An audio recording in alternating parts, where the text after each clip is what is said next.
கணேமிக்கல்லாஹின் நல்லடியார்களே, நபி ஸல்லல்லாஹு அலைஹி வஸல்லம் அவர்கள் சஹாபாக்களிடத்தில் ஈமானை இஸ்லாத்தை எடுத்துக் கொள்ளியதற்கு பின்னால் அவர்களிடத்தில் 2 விதமான செயல்பாடுகளை வலியுறுத்தி மாற்றம் செய்து கொண்டு வந்தார்கள். ஒன்று, அல்லாஹ்விற்கு செய்ய வேண்டிய கடமைகளை பற்றி எடுத்துக் கொண்டார்கள்.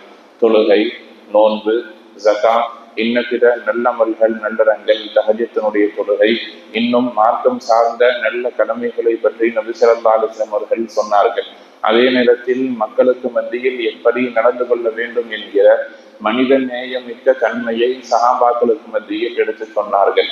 இந்த 2டையும் நபி ஸல்லல்லாஹு அலைஹி வஸல்லம் அவர்கள் எங்கே அதிகம் உழைத்தார்கள், உழைப்பு செய்தார்கள், அதிகம் சிரமப்பட்டு சஹாபாக்களை சரி செய்தார்கள்? வணக்க வழிபாடுகளுக்கா அல்லது மனிதநேயமிக்க செயல்பாடுகளுக்கா என்று பார்த்தால், வணக்க வழிபாடுகளில் நபி ஸல்லல்லாஹு அலைஹி வஸல்லம் அவர்கள் பெரிய அளவில் சிரமப்பட்டதாகவோ அலட்டி கொண்டதாகவோ ஹதீஸுகளில் நம்மால் பார்க்க முடியாது. சஹாபாக்களை நபி ஸல்லல்லாஹு அலைஹி வஸல்லம் அவர்கள் முழுமையாக பள்ளிக்குள்ளே கொண்டு வருவதற்கு அதிகம் மெனக்கெட்டதாக சிரமப்பட்டதாக தெரியவில்லை. பாங்கு எப்பொழுது கடமையாக்கப்பட்டதோ, பள்ளிவாசலின் மேலிருந்து பாங்கு சப்தம் கேட்டால் அவர்கள் தானாக பள்ளிவாசலுக்குள்ளால் வந்து நின்று கொண்டார்கள். அங்கே அவர்கள் செய்ய வேண்டிய நல்லொழுக்கங்கள் பகிரப்பட்டதே தவிர, பள்ளிவாசலுக்கு வாருங்கள், தொழுகைக்கு வந்தால்தான் உங்களுக்கு வெற்றி என்று தொழுகையின் பக்கமோ, நோன்பின் பக்கமோ, ஜகாத்தின் பக்கமோ மக்களை வலியுறுத்த வேண்டிய அவசியம் இல்லை. அவர்களுக்கு இயற்கையாகவே இபாதத்தின் மீது தேட்டம் இருந்தது. ஆனால் மனிதர்களை பக்குவப்படுத்துவதற்கு நபி ஸல்லல்லாஹு அலைஹி வஸல்லம் அவர்கள் ரொம்ப சிரமப்பட்டார்கள், அதிகமாக மெனக்கெட்டார்கள். பார்க்கும் இடங்களிலெல்லாம் நீங்கள் மனிதர்களாக நடந்து கொள்ளுங்கள், சக மனிதர்களை மதித்து வாழுங்கள், இன்னொருவருக்கு நீங்கள் சிரமப்படுத்தாதீர்கள். அதுக்கு உங்களில் ஒருவர் முஸ்லிமானவர்களாக முஃமினாக ஆக முடியாது எப்பொழுது இன்னொருவருக்கு நீங்கள் நோவினை செய்தால், எனவே பிறருக்கு நோவினை செய்யாதீர்கள் என்று மனிதநேய மிக்க செயல்பாடுகளை நபி ஸல்லல்லாஹு அலைஹி வஸல்லம் அவர்கள் எல்லா நேரத்திலேயும் சஹாபாக்களிடத்தில் பேசிக்கொண்டே இருந்தார்கள்.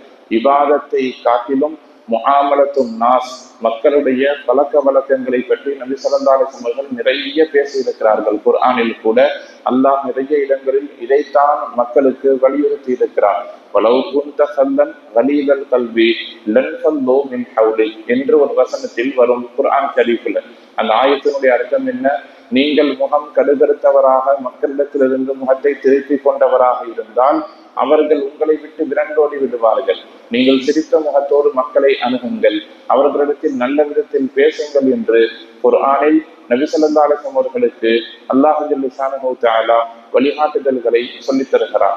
எப்பொழுதெல்லாம் சந்தர்ப்பம் கிடைக்குமோ அப்பொழுதெல்லாம் நல்ல விஷயங்களை போதித்தார்கள். உதாரணத்திற்கு பார்க்கிறோம், பள்ளிவாசலில் அமர்ந்து தொழுகைக்கு பின்னால் நபி ஸல்லல்லாஹு அலைஹி வஸல்லம் வழக்கம் என்ன? மக்களை முன்னோக்கி சிறிது நேரம் அமருவார்கள். அந்த நேரத்தில் மக்களில் யாருக்காவது ஏதாவது தேவை இருந்தால் வந்து கேட்பார்கள், கனவு கண்டிருந்தால் வந்து விளக்கம் கேட்பார்கள், பயணம் இருந்தால் சொல்லிவிட்டு செல்லுவார்கள், மார்க்க சந்தேகம் இருந்தால் கேட்பார். இப்படி மக்களோடு உண்டான பழக்க வழக்கங்களை நபி ஸல்லல்லாஹு அலைஹி வஸல்லம் அவர்கள் அதிகப்படுத்தி கொண்டிருந்தார்கள். நாம் எல்லாம் கேள்விப்பட்டிருப்போம். ஒரு ஹதீஸ், நபி ஸல்லல்லாஹு அலைஹி வஸல்லம் அவர்கள் சஹாபாக்களை ஒன்று சேர்த்து வைத்து ஒரு நாள் கேட்பார்கள், உங்களில் யாராவது இன்று நோன்பு வைத்திருக்கிறீர்களா? அபூபக்கர் சித்திக் ரலியல்லாஹு அன்ஹு கையை உயர்த்துவார்கள். இன்றைக்கு யார் உங்களின் ஜனாசாவை பின்பற்றி சென்றது? அபூபக்கர் சித்திக் ரலியல்லாஹு தஆலா அவர்கள் கையை உயர்த்துவார்கள். இன்றைக்கு யார் உங்களின் நோயாளியை விசாரித்தது? அபூபக்கர் சித்திக் ரலியல்லாஹு கரத்தை உயர்த்துவார்கள். இந்த பண்பெல்லாம் உங்களிடத்தில் இருந்தால் நீங்கள் பரிபூர்ணமான ஈமானுக்கு சொந்தக்காரர் என்று சித்திக் நாயகத்தை பின்பற்ற பாராட்டுவார்கள். அபூபக்கர் சித்திக் ரலியல்லாஹுவை ரசூலுல்லாஹி ஸல்லல்லாஹு அலைஹி வஸல்லம் அவர்கள் பாராட்டுவார்கள். அந்த இடத்தில் அவர்கள் மட்டுமே அந்த நல்லமல்களை செய்தவர்களாக இல்லை, இன்னும் ஒரு சில சஹாபாக்களும் அந்த நிகழ்வுகளில் பங்கேற்றிருக்கலாம். நாம் சொல்ல வரக்கூடிய செய்தி, எங்கெல்லாம் வாய்ப்பு கிடைக்கிறதோ நீங்கள் ஜனாசா தொழுகைகளில் கலந்து கொள்ளுங்கள். அது அந்த மக்களுக்கு ஒரு ஆறுதலாக இருக்கும், மனிதநேயத்தை வளர்க்கும், உங்களுக்கு நல்ல ஒரு உபதேசத்தை தரும். துன்யாவுல மக்களுக்கு நல்லுபதேசத்தை போதிக்கக்கூடிய காரியங்களில் ஒரு பெரும் உபதேசமாக ஜனாசாவினுடைய செயல்பாடுகள் இருக்கிறது. ஏன் நபி ஸல்லல்லாஹு அலைஹி வஸல்லம் அவர்கள் ஜனாசாவை பின்பற்றினால் உங்களுக்கு உஹது மலை அளவுக்கு நன்மை கிடைக்கும்னு சொல்றாங்கன்னு சொன்னா, நீங்கள் மக்களை அமர வைத்து 1 மணி நேரம் பேசுவதும் ஒரு ஜனாசாவை இவர் கவலையோடு பார்ப்பதும் ஒன்றுதான். ஒரு நொடி ஜனாசாவை பார்த்தால் அவருக்கு வரக்கூடிய 1000 சிந்தனை எவ்வளவுதான் உங்களுக்கு உபதேசத்தை கேட்டாலும் வராது. அதே நேரத்துல ஒரு வீட்டில் ஒரு ஜனாசா ஏற்படுகிறதுன்னு சொன்னா மனிதநேயத்தோடு நாம் அங்கே போய் சிறிது நேரம் அவர்களுக்காக வேண்டி இருப்பதும் அவர்களுக்கு ஆறுதல் சொல்லுவதும் அது ஒரு பெரும் நல்ல பழக்க வழக்கம் என்பதாக நபி ஸல்லல்லாஹு அலைஹி வஸல்லம் அவர்கள் சொல்றாங்க. ஏதாவது ஒரு வீட்டுல ஜனாசா இருந்தால் நீங்கள் சென்று அவர்களுக்காக நில்லுங்கள், அவர்களுடைய தேவைகளை சரி செய்யுங்கள். உடல்நிலை சரியில்லாமல் இருந்தால் அவர்களை போய் நலன் விசாரியுங்கள். இதுவெல்லாம் மனிதநேயத்தை வளர்க்கக்கூடிய காரியம் என்று நபி ஸல்லல்லாஹு அலைஹி வஸல்லம் அவர்கள் சொல்றாங்க. உங்களில் யாருக்காவது உடல்நலம் சரியில்லாமல் நீங்கள் போய் விசாரித்தால் உங்களுக்கு அதிகம் நன்மை கிடைக்கும், அல்லாஹ் உங்களுக்கு சிறப்பான வாழ்வை தருவான் என்று நபி ஸல்லல்லாஹு அலைஹி வஸல்லம் அவர்கள் பாராட்டி இருக்கிறார்கள். எனவேதான் இந்த உலகத்தில் நாம் இபாதத்துகளில் கவனம் செலுத்த வேண்டும். அதைவிட அதிகமாக மக்களுக்கு மத்தியில் உண்டான நல்ல பழக்க வழக்கங்களை மேற்கொள்வதில் மிகவும் உறுதியாக இருக்க வேண்டும். இபாதத் மட்டும் ஒருவனிடத்தில் சரியாக இருந்து அவர் மக்களிடத்தில் நல்ல விதத்தில் நடந்து கொள்ளவில்லை என்று சொன்னால் அந்த இபாதத் அவருக்கு பயன் தராது. நாம் எல்லாம் கேள்விப்பட்டிருக்கிறோம், மறுமையில் ஒரு நபர் மலை போல் நன்மைகளை சுமந்து கொண்டு வருவார். இபாதத் செய்து தொழுது நோன்பு வச்சு ஹஜ்ஜுக்கு போய் மலை போல நன்மைகளை குமித்து கொண்டு அல்லாஹ்வுடைய சன்னிதானத்திற்கு வருவார். ஆனால் மக்களிடத்தில் அவர் நல்ல விதத்தில் நடந்திருக்க மாட்டார். என்ன நடக்கும்? ஒருவர் வருவார், யா அல்லாஹ், வாழும் காலத்தில் இவன் எனக்கு துரோகம் செய்தான், நன்மையை வாங்கி அங்கே கொடுக்கப்படும். வாழும் காலத்தில் இவன் என்னை ஏமாற்றினான், இவருடைய நன்மையை வாங்கி அங்கே கொடுக்கப்படும். இவன் வாழும் காலத்தில் என்னை பற்றி புறம் பேசினான், இவருடைய நன்மையை வாங்கி அங்கே. இப்படி கொஞ்சம் கொஞ்சமாக அவருடைய நன்மைகள் எல்லாம் கரைந்து கடைசியில் அவரிடத்தில் கொடுப்பதற்கு நன்மை இல்லாமல் பாவங்களை வாங்கி சேர்த்து மலை போல் உள்ள நன்மை மலை போல் உள்ள பாவமாக மாறி நரகம் செல்லுவார் என்று நபி ஸல்லல்லாஹு அலைஹி வஸல்லம் அவர்கள் ஹதீஸில் சொல்லி இருக்கிறார்கள்.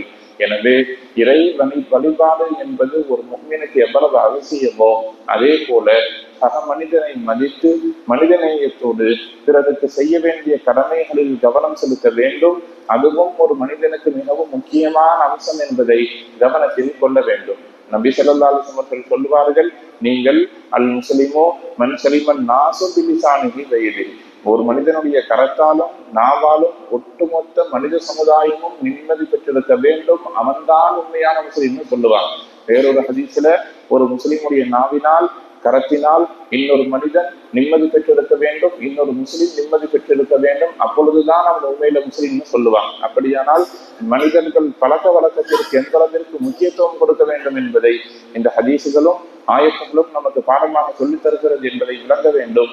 எல்லாம் வல்ல ரப்புல் ஆலமீன் அல்லாஹ் ஜல்ல ஷானஹு தஆலா துன்யாவில் வாழுகிற காலகட்டங்களில் மக்களை மதித்து வாழக்கூடிய இபாதத்துகள் அதிகம் செய்து நன்மையை சம்பாதித்துக் கொள்ளக்கூடிய நல்ல நசீபை நம் அனைவருக்கும் தந்து நல்ல ஒரு புரிவானாக. வாஹிரு தஅவானா அனில் ஹம்துலில்லாஹி ரப்பில் ஆலமீன்.